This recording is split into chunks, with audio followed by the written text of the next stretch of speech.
In Joshua chapter 21, we get the last group of the Israelites that's going to finally figure out where they're going to live in the Promised Land, and that is the Levites. Now, you might remember from previous sections in the Bible that it says the Levites weren't going to get an inheritance because God was their inheritance, of course. But they still needed a place to live. So God gave them a place to live in Joshua chapter 21. And an interesting thing about the Levites, something that's different from all of the other tribes, when all the other tribes got their land, all the tribes, each of those tribes, they lived together with the people of those other tribes. They all had their section of land that had the boundaries, and that tribe lived within those boundaries. But that wasn't the case for the Levites. The Levites were scattered all over the different tribes. There were places that the Levites were going to live all over the Promised Land, which meant that they weren't going to be living around their family. In many cases, they were going to be separated from people they love and people they were going to miss. Now, the reason for that goes back quite a ways. It goes back to Jacob giving his blessings and curses to his children, to the actual Levi.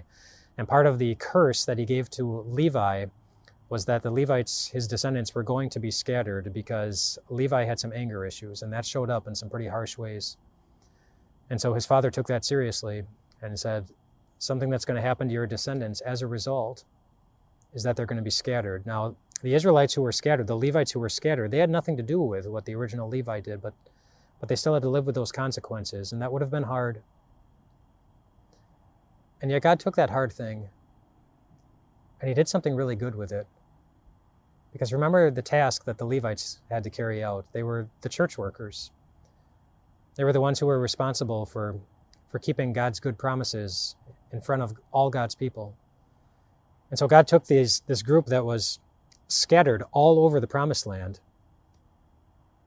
And by them being scattered, he scattered all through the Promised Land people who were everywhere to remind God's people of God's good promises. And so God did something good from it.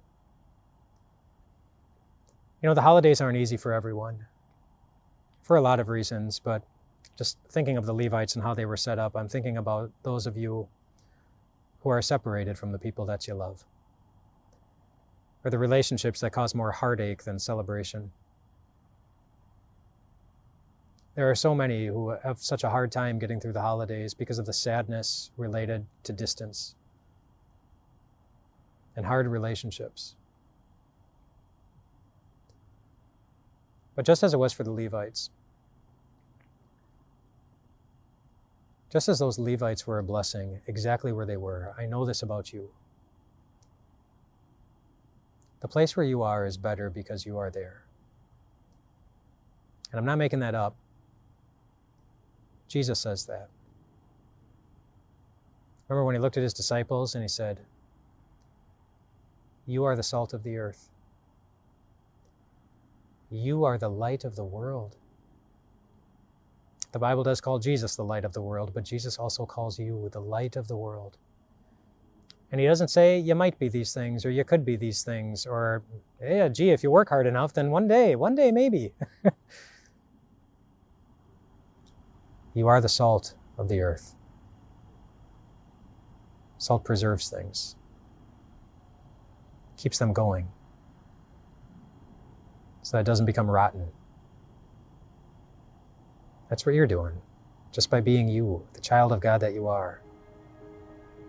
You're keeping things going, and you are the light of the world. Just by living by faith, holding on to God's promises, taking him at his word. You're bringing light, and the best light of all, to what would otherwise be a darker place. You're making a difference right where you are. God sees you. God knows where you are. God knows all the challenges related to where you are. But just don't forget the blessing